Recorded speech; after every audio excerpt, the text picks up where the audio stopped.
Olá a todos e a todas, bem-vindos e bem-vindas. Vamos para o nosso resumo semanal, habitual. Vou-me aqui partilhar a tela, cá está, e vamos começar então com o nosso resumo da aula de ontem, dia de 19. A propósito da associação que fizemos na aula passada, associação feita pelo nosso cérebro, é ele que registra esta associação entre situação traumática, eventualmente a pessoa que a provoca, emoções negativas e comportamentos negativos, a propósito desta associação, e que depois estas associações são provocadas como se fossem reais em situações de stress, um bocadinho o exemplo do veterano do Vietnã, em que houve uma porta a bater e ele atira-se para o chão, porque naquele momento passou a estar na selva de Vietnã e o cérebro não se apercebe no momento de que já se passaram 30 ou 40 ou 50 anos dessa situação. E, portanto, são evocados como se fossem reais em situações de stress. E então vamos ver um possível exemplo que surgiu esta semana, que pode ilustrar um bocadinho esta ideia. Depois surgiu nos média que foi feito um estudo de violência de namoro e apresentado os resultados, feito em janeiro de 2024, no continente e ilhas, pela União de Mulheres Alternativa e Resposta, o MAR. Foram inquiridos 6.152 jovens do 7º ou 12º ano do ensino regular e profissional, com idades entre os 11 e os 21 anos. Estão excluídas aqui as escolas onde a UMAR já fez intervenções e tem projetos a decorrer. Portanto, este estudo incidiu sobre a população em geral. E os resultados são aterradores. 68,1%, ou seja, mais de 2 em cada 3, não consideram violento nenhum dos comportamentos referidos no inquérito. Poderia ser pelo menos um, já não era preciso que considerassem violento todos, ou a maior parte, não, pelo menos um. 68% não considerou nenhum como violento. 63% já experienciaram na sua relação de namoro pelo menos um dos indicadores da vitimação, um dos comportamentos agressivos, violentos por parte dos outros. Portanto, estes números são aterradores. Fazem-nos pensar onde é que nós falhamos, onde é que houve aqui qualquer falha na educação destas crianças. Especificando mais, não consideram como forma de violência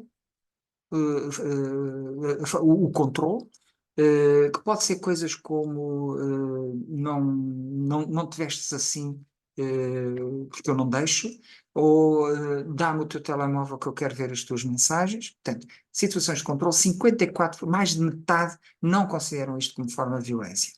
A violência psicológica, 33,5%, um em cada 3 não considera como forma de violência.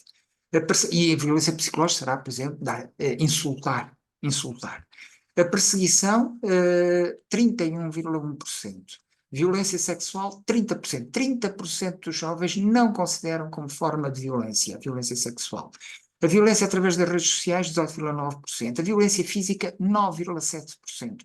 Empurrões, socos, não. Há 10%, um em cada 10, não considera isto como uma forma de violência. Números assustadores.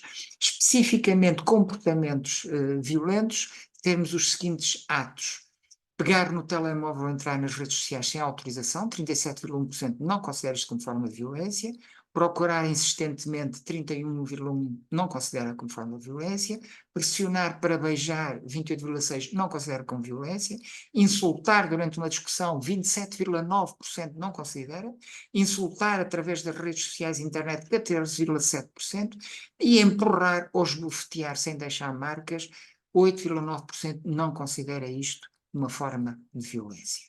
Números terríficos. Ora, segundo a psicologia evolucionista, e nós estamos ainda no domínio da psicologia evolucionista, nós sabemos que a violência não deve ser uma coisa normal no ser humano. Porquê?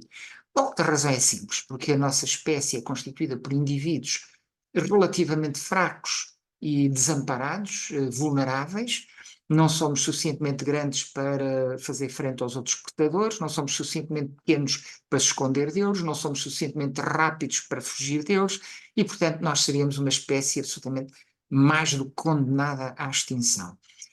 Um dos fatores principais que contribuiu para a sobrevivência da nossa espécie foi, de facto, o apoiarmos uns aos outros, portanto, colaborarmos uns com os outros. Portanto, a violência entre uns e outros não contribui para a sobrevivência. E como não contribui para a sobrevivência, esta não é uma resposta normal do ser humano, de acordo com a psicologia evolucionista.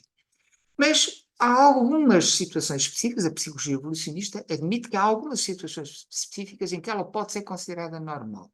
Em que situações? Bom, situações em que esteja em perigo a sobrevivência, tanto pessoal como do seu próprio grupo, situações em que haja a possibilidade de ficarmos sem recursos necessários à sobrevivência.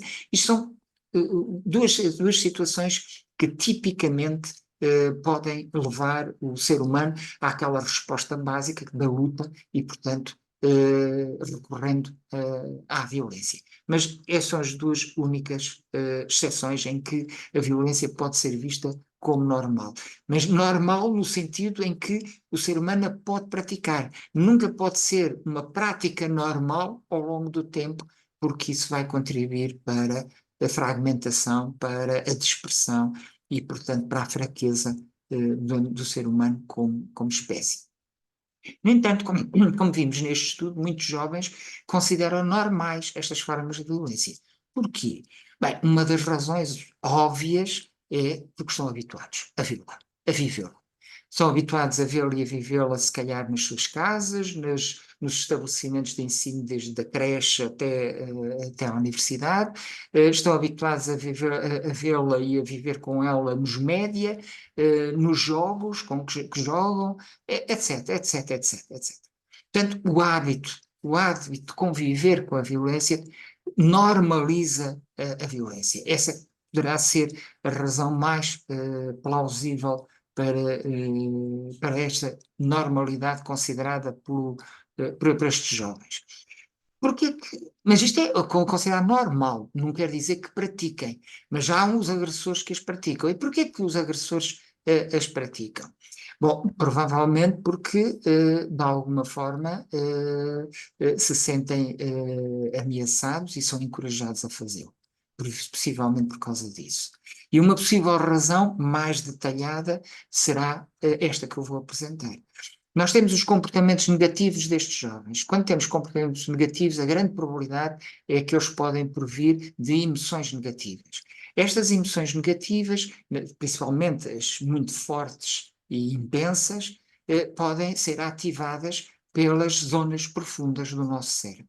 Okay? São as zonas profundas, tal como o veterano do Vietnã, a zona profunda do cérebro toma o comando, né? E faz a pessoa reagir como se estivesse na selva. No caso do veterano, é uma reação de fuga, quando se atira para o chão. No caso destes nossos jovens, é uma reação de agressão, de luta. Portanto, as emoções negativas são atividades por zonas profundas do cérebro, porque o organismo basicamente se sente ameaçado, como disse há pouco. E ao sentir-se ameaçado, evoca memórias de aprendizagens destrutivas, do tal hábitos que eles adquiriram de conviver com a violência, portanto, evoca essas memórias de aprendizagens destrutivas ou de traumas passados e as respectivas respostas, possivelmente, em muitos casos, o trauma passado deu uma resposta de luta e, portanto, são essas respostas de luta que são aqui ativadas. E esta pode ser uma possível razão para isto acontecer. Pronto, hoje ficamos por aqui. Desejo-vos uma ótima semana, com tudo a correr pelo melhor, e vemos daqui a 15 dias. Até lá, um abraço e tudo bom.